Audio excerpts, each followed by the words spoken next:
Eu reconheço que estamos diante de um grande escândalo que tem envolvido pessoas, tanto políticos, juízes e até homens que eram considerados homens cristãos. Eu observo que esse caso do Daniel Vocaro, ele é um tampão que segurava toda a lama do STF e a banda podre da política brasileira. Esse lago de lodo da corrupção da nossa nação está sendo aspirado e deixando à mostra toda a sua podridão. E tudo isso, nesse caso, é tudo tão fétido que os que estão mergulhados não têm como mais se esconderem.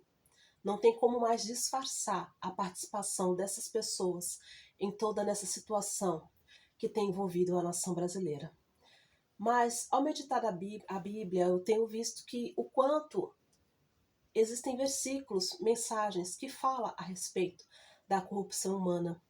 Um que tem me chamado a atenção é o livro de Isaías, capítulo 5, versículo 23, que diz: Ai dos que justificam o ímpio por presentes e ao justo negam justiça. O que está acontecendo? A gente tem observado que desde janeiro de 2023, pessoas têm sido injustiçadas, tudo em prol de um sistema político para que essas pessoas que estão aí no governo possam permanecerem no poder. Nem que isso custe vidas de pessoas inocentes, simplesmente por elas terem ousado, o seu seria melhor, por elas terem manifestado ali a sua opinião por não concordarem do resultado das eleições. E nisso pessoas têm, até o dia de hoje, têm estado presas, sido julgadas injustamente, apenas para que esses juízes possam permanecer no poder, impondo as suas opiniões, os seus desejos, a sua vontade. Então eu observo que esse caso do Daniel Vocaro, ele vai levar consigo muitas pessoas poderosas. Mas Deus, ele já tem nos deixado alerta a respeito de pessoas assim. Pessoas corruptas, pessoas que não temem a ele. Esse versículo de Isaías, capítulo 5, fala a respeito do povo de Israel. Toda a sua liderança, todo o povo já estava todo corrompido. Aqui nos versículo 11 fala a respeito, ai dos que se levantam pela manhã, seguem a bebedice, e se demoram até a noite, até que o vinho se esquenta. A fala a respeito de festas a qual eles estavam organizados. Eu fico vendo como a Bíblia ela é atual. A gente vê esse grande escândalo envolvendo grandes festas, grandes dinheiros que foram gastos com todas essas orgias, a qual alguns noticiários, alguns sites de internet já têm falado a respeito, o quanto, mas o pior que existem pessoas que se intitularam um tempo atrás como homens de Deus.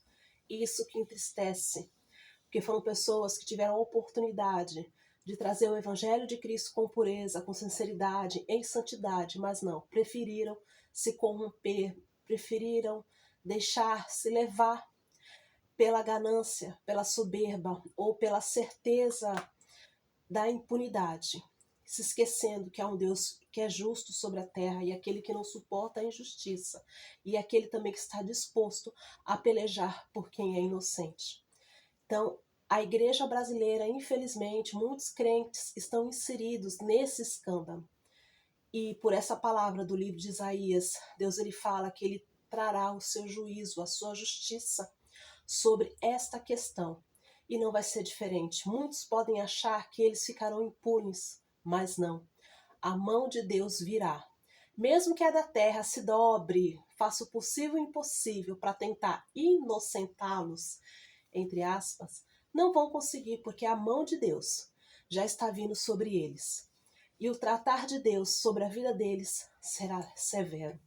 Então, igreja do Senhor, fiquem em oração, apertem os cintos, né? Porque a tendência é ter escândalos maiores. Até o último caso desse pastor que foi pego com uma amante, infelizmente veio a falecer. Ele estava em um hotel com essa amante, Mas uma coisa eu falo, que esse pastor, tanto Daniel Vocaro, e mais tinha um outro homem, que era de uma certa denominação aqui do Brasil, eles tiveram a oportunidade de se arrepender. Deus falou com eles sim, mas deixaram o orgulho, a arrogância, a soberba. Deus ainda está dando chance para alguns se arrependerem, mantendo-os vivos, para que eles venham se arrepender. Já outros estão perdendo as suas vidas, sem chance, sem ter tempo, né? Sem terem tempo de se arrependerem. Então, igreja, tome muito cuidado, porque o agir de Deus, o juízo de Deus, ele virá assim no piscar de olhos. Você que está em pecado, você que está em algum erro e acha que nada vai acontecer, esse vídeo vai chegar até você. E é um alerta de Deus, arrependa-te. Essa palavra do livro de Isaías fala de vários ai. Um que chama a atenção é o versículo 20, que é ai dos que ao mal chamam o bem e o bem mal, que fazem da escuridade, luz, e da luz, escuridade, faz do amargo doce e do doce amargo. Ou seja, pessoas que confundem o certo com o errado, acham que o certo é o errado é o certo. Quantas pessoas têm confundido, até mesmo têm distorcido a palavra de Deus para beneficiar o seu próprio pecado. Deus, ele não se deixa escarnecer, ele trará à luz o pecado de muitas pessoas. Igreja do Senhor, você, homem e mulher, que está em algum erro, você sabe que está em pecado, porém está sem força. Se arrependa do seu mau caminho hoje, reconheça os seus erros e peça perdão ao Senhor, porque você não terá mais chance. Se esse vídeo chegar até você, é o último alerta de Deus para a tua vida que está em pecado. É o último alerta de Deus, então busque ao Senhor enquanto você pode achar. Se arrependa enquanto há tempo, porque a justiça de Deus está vindo e ela não vai demorar. Para muitos será no piscar de olhos. Então, igreja, tome cuidado. Eu creio que esses homens que estavam envolvidos aí com uma grande igreja tiveram tempo, sim, de se arrependerem. Porém, não deram ouvido, brincaram com o Espírito Santo. Porém, agora sofrerão o doce amargo das suas, o gosto amargo das suas escolhas. Tá bom, igreja? O Brasil, infelizmente, está mergulhado, mas essa podridão é necessário vir à tona, porque isso é apenas a ponta do iceberg, é daí para pior. Fora o que está em oculto, em profundeza, bem mais fundo, né? Ou seja, bem mais fundo. Deus vai permitir que venha à tona. Mas você que teme o Senhor, se segure. Fique aos pés da rocha, fique aos pés de Jesus, aos pés da cruz, clamando a Ele por misericórdia e força para que você permaneça na presença do Senhor. E que você tenha sempre a oportunidade de se lavar, de se purificar nas águas que vêm do trono de Deus, porque elas são verdadeiras. E é o lugar a qual a gente não deve sair. Tá bom, Igreja do Senhor? Se você gostou dessas palavras, eu sou a Levina. Curta, comente e compartilhe e dê a sua opinião. Não aceite o errado por certo, porque a justiça de Deus virá sobre a sua vida, tá bom?